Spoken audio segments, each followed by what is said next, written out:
Hi, and welcome to The Dish on Divorce. I'm Jennifer Barkin. And I'm Leanne Townsend.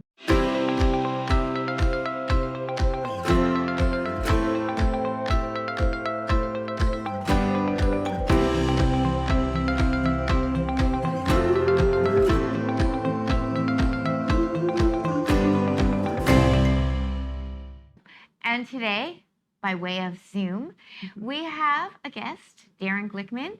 And Darren is a dating coach. And what really intrigued me was a lot of Darren's clients are men.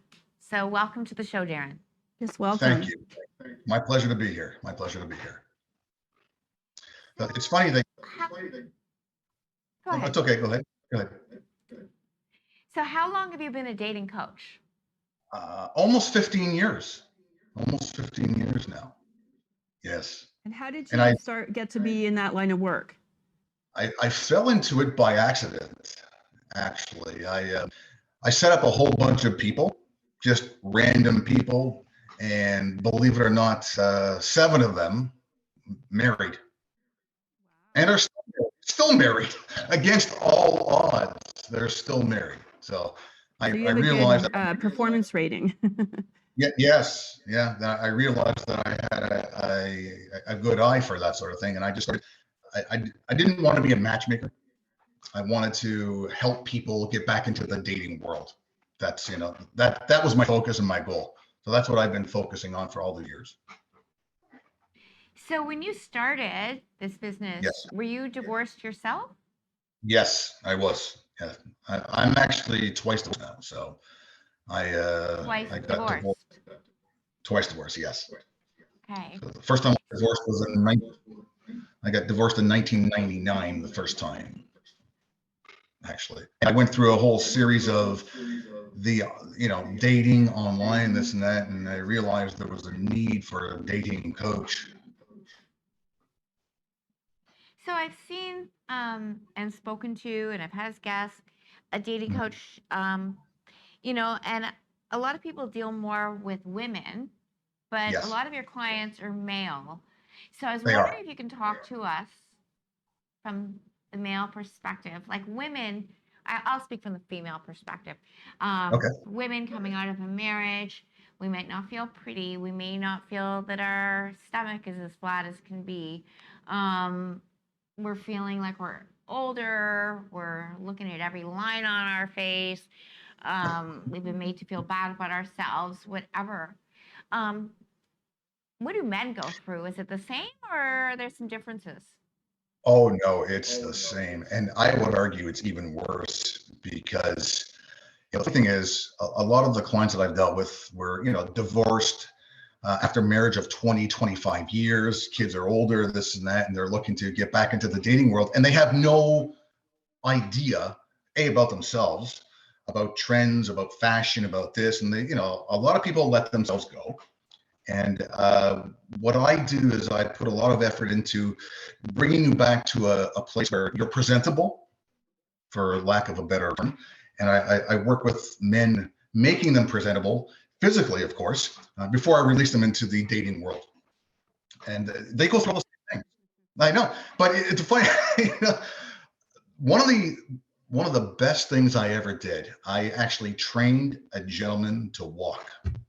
You heard me correctly. I trained a man to walk on Spadina Avenue, right at Lonsdale, many years ago, playing the soundtrack from Saturday Night Fever on my radio. And it was, because, you hear about women, they're, like you said, they're, with the way they look, their own physical appearance. Men don't come out and say that. So it's my job to tell them, say, hey, look, we have to make you look presentable. We really do. Everything from your clothing to the way you put yourself together, haircut, personal grooming, that sort of thing. So it's a process. It really is. Have you noticed that dating has changed over the years? Like I'm divorced and I've been out there, dating for quite a while. And my own personal experience is that I would say it has changed, but I'm just wondering if you've found that as a dating coach that you've noticed that the dating world has changed over the last 10 years.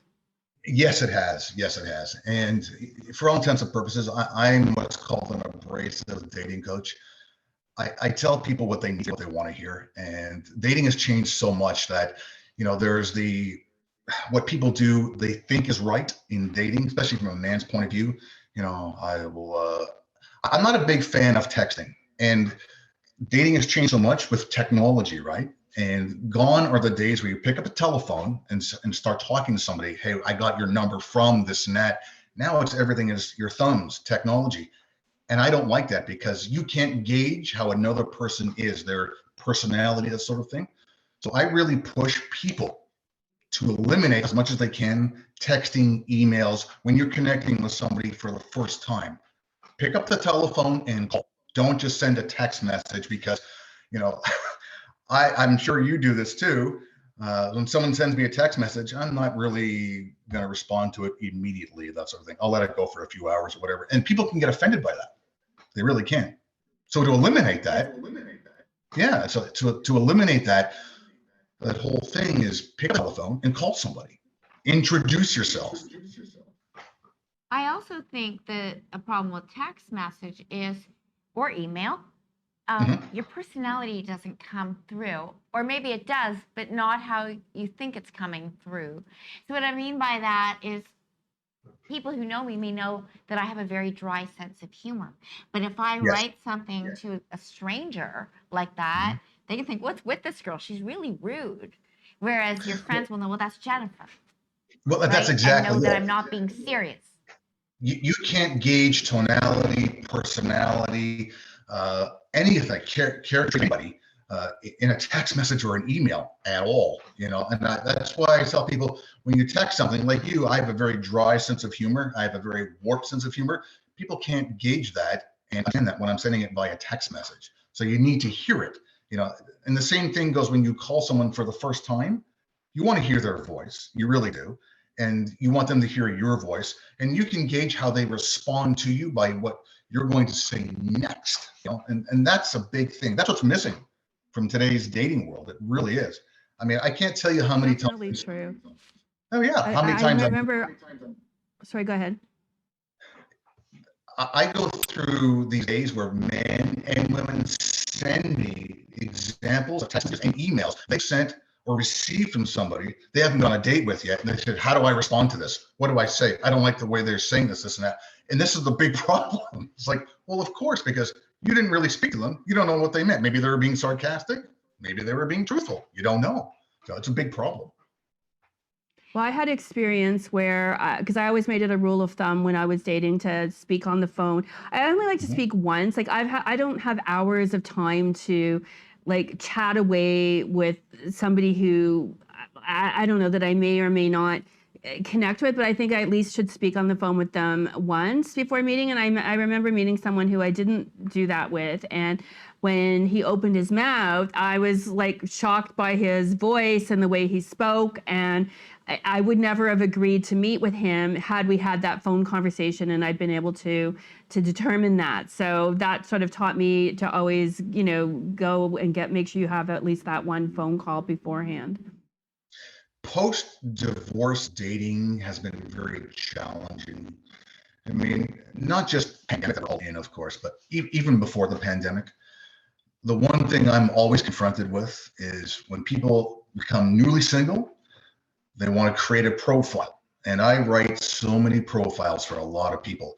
But what I do is I like to see what they're capable of first, let them write a profile, men or women, and post their own pictures. And it's funny to see people will post pictures that are, well, too old, first and foremost, you know, putting pictures that are 5, 7 years old. They're doctored. They've all been, you know, everyone's got filters and so on and so forth. And I'm very raw in saying, like, you want to understand when you're going out with somebody, when they come to see you, you go to see them, that's the person you expect to see, because based on a picture that you've received, not something that they sent you that's 7 or 8 years old, and it's been cropped and made pretty and everything like that. No. I've had people leave dates because of that. You know, and it's a big problem. And post so many bathroom selfies. That's what I feel like that to me is just like that. If that's your best photo that you can come up with on your profile, but a lot of men do that. Yeah, it's amazing actually. And that in It one in hasn't my always even rule worked with you. in my rules, I have rules about that. There are no selfies. I mean, it's not just men that do it; women do it too. Because on you see the men's side, I see both sides. So I see profile pictures from women and men. Both are bathroom selfies, and I don't understand the obsession with that. I said first and foremost, the setting is really a turn off and a put off for a lot of people. I said, when I'm doing it with someone, I've taken people's pictures for their profiles and so on and so forth, or they send me a whole collection of their pictures. I said, this is good, this is good, this is not good, this is not good. You cannot post a picture that's a bathroom selfie. You can't post a picture of you holding a fish. You can, you know, you cannot post a picture of you walking. Yeah, that's the other one. I love that one. Oh yeah, or walking 15 dogs, or that sort of thing. I want to see, or the best one is they post a picture of not just them, but with a group of friends, and they're not identified in the picture, and they have one picture only. I'm thinking, yes. Well, who is Or it? they're with a female and have their arm around her, and you don't know who the female is. I always find that a strange one as well. Or I've seen a lot of people post pictures of their previous or former spouse, girlfriend, boyfriend, and it's blacked out or cut out. And you say, no. There's lots of that, And So we combat that. you said a little bit We actually- earlier that you think it's actually harder for men Mhm. to date. I mean, I would challenge that. So I'm gonna have a little debate with you. To me, women are judged on their appearance. We can be the smartest, we can be, successful, but men, especially with online, I've been told look at the picture and may not even read how wonderful you are. Like Okay, men so- are visual creatures. Yes. Where I think women were a little bit easier than We that have- on men. I've been developing a new type of dating site. It's not going to be ready for probably 6 months. It's called Revel, and it's going to revolutionize the way we date currently because it's all based on artificial intelligence. And to your point, we aren't going to allow filtered pictures and that sort of thing.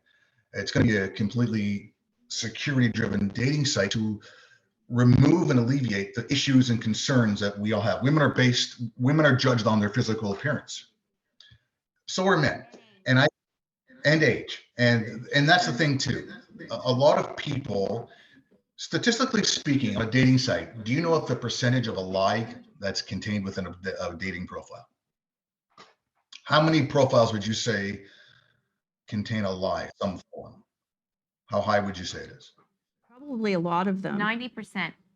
It's exactly 90%. And that is a hard statistic. 90% of all online dating profiles contain a lie. And that's everything I love from working text. out. Everyone loves working out. I'm fit. And that sort of thing. I travel. And men go through it. So men nowadays, I don't like to use the word softer. I really don't. But because of social media, because our pictures are pasted everywhere, men are also very self-conscious of their own bodies. And I've heard the term thrown around a billion times, dad bods, dad bod. A lot of guys are all comfortable with their so-called dad bods, but a lot of guys are not. And that's why they post bathroom selfies, because they want to show that I don't really have a dad bod. I may not have a six-pack, but I can see my feet when I look down.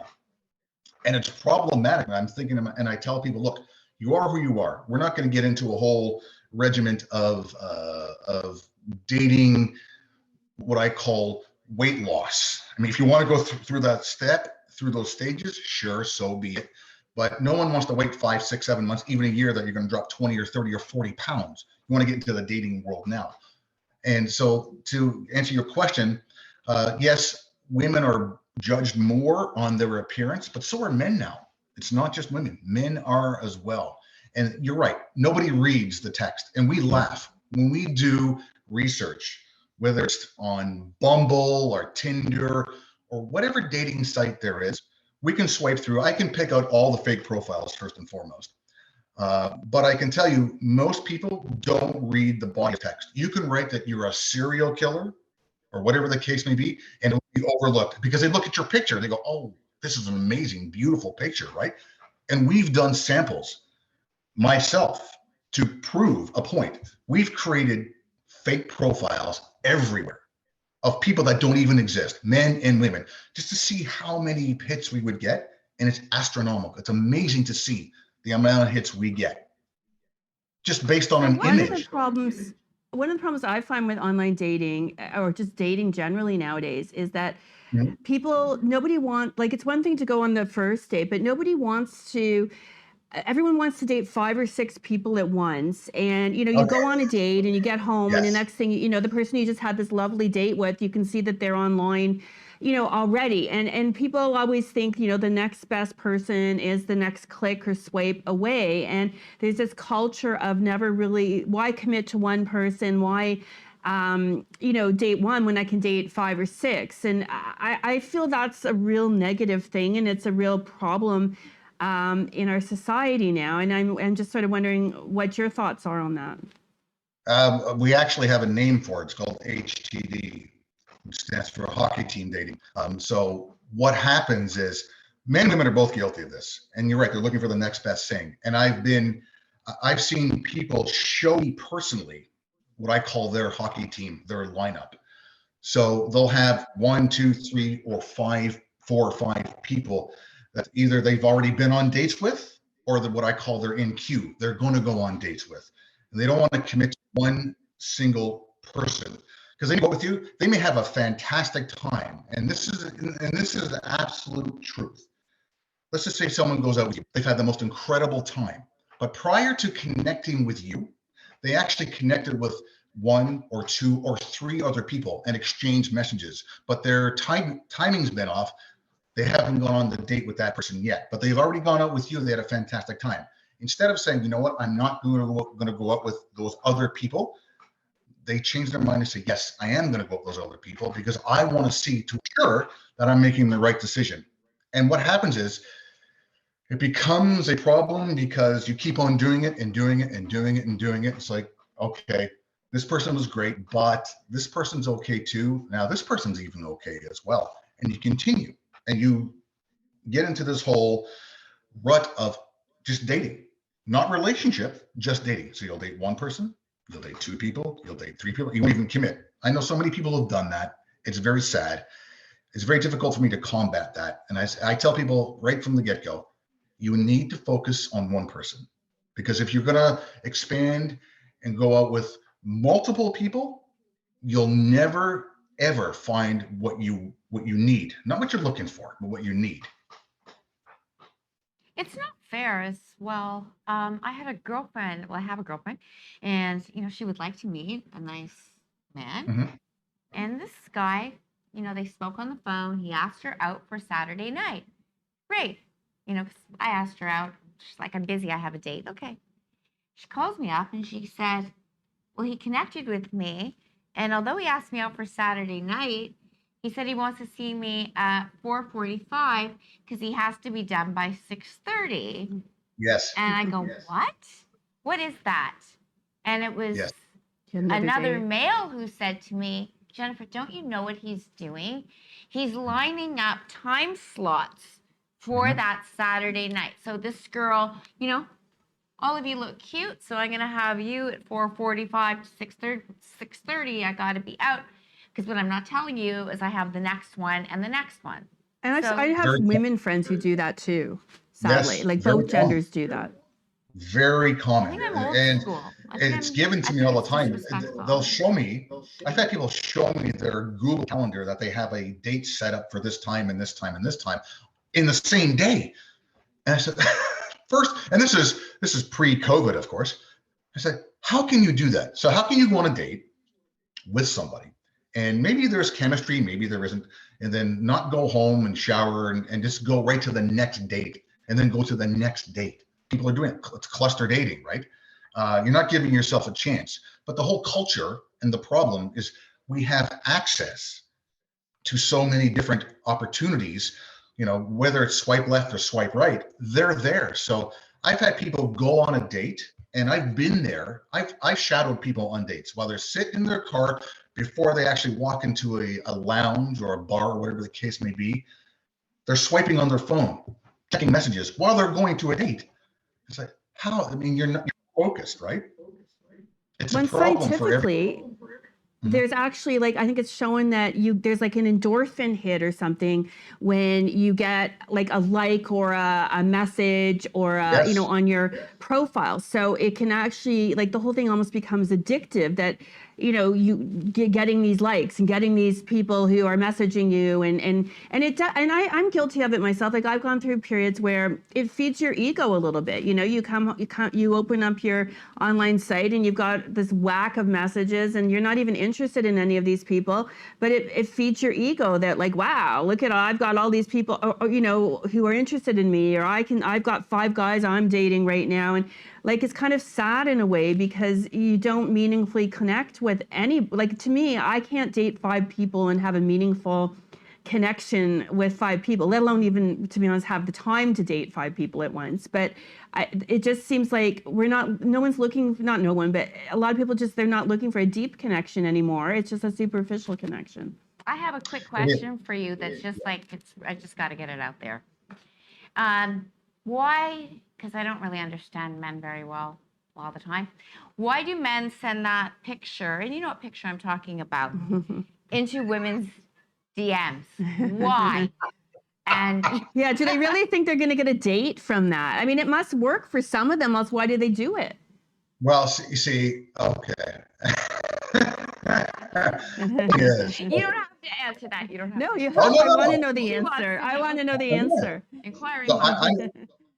I've sat with my female clients, and they've shown, as a dating coach, I've seen it all, and they've shown me these pictures. What do you think of this? I go, so, well, I mean, first I'm proud of that, but anyways, I mean, there's a lot of guys who are proud of their, I'm just going to say it, proud of their penis, and they feel it's necessary to display that, to send that, an unwarranted, what can I say the name on it, what it's called? Of course.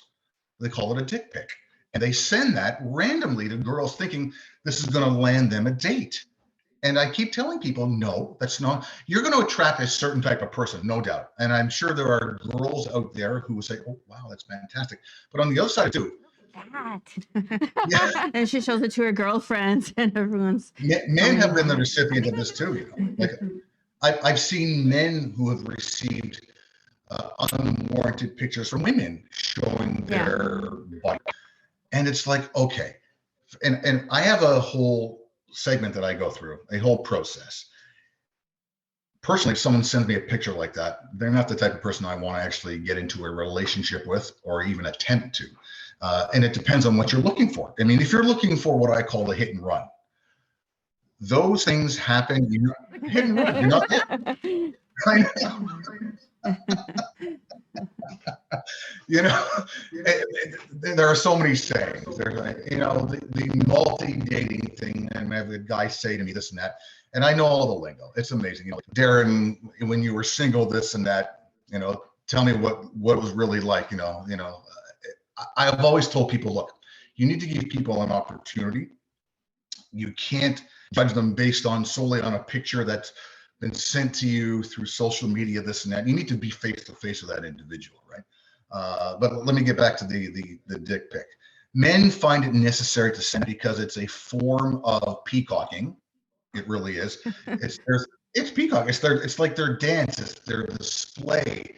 They need to let you know they have to dance around and say, hey, maybe you're going to like me because of that. It's psychological.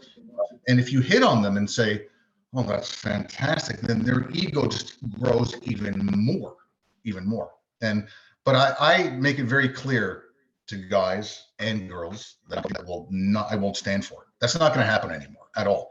And I've actually responded to unwarranted pictures, unsolicited pictures that they've received from potential daters, whether it's man or woman. And I've responded to the text message. Envision this. Here I am, a dating coach, and in front of me is a picture of a penis that one of my clients has received. She doesn't know how to respond to it, and I respond on her behalf. It's kind of funny. That's great. Yeah, I mean, it happens more often than you believe, than you would think. It really does. Sad, very sad. Well, It is. I really enjoyed chatting with you. You're really a lot of fun, and I'd love to talk more, but we're out of time. Oh, we are. if I our want to come into viewers- the studio. I want to come into the studio. You're going to come to the studio. Yeah, we'll have you back for part 2. Definitely. Yes. But until then, and it's going to be soon that I have you back, that we have you back, where Thank can you. our viewers find you? How can they get in touch with you? Darren at reveldating.com. .com. Yeah, So it's RE. DARREN at rebeldating.com. Revel, REVEL, Revel. dating.com. Yeah, Darren at reveldating.com. Our new site's coming out. It's going to be Revel Dating. That'll be out, I would imagine, in the next couple of months. I'm not releasing that yet. It's being reformatted. So until it's perfect, they can reach me there at Darren at reveldating.com. And we'll have to have you back just before that's released so you can talk about that. It. Yes, I look forward to coming back. Thank you so on the much. show. Thank you. Thank you for Thank coming. you. I'm Jennifer Barkin. And I'm Leanne Townsend, and we'll see you next time. Bye.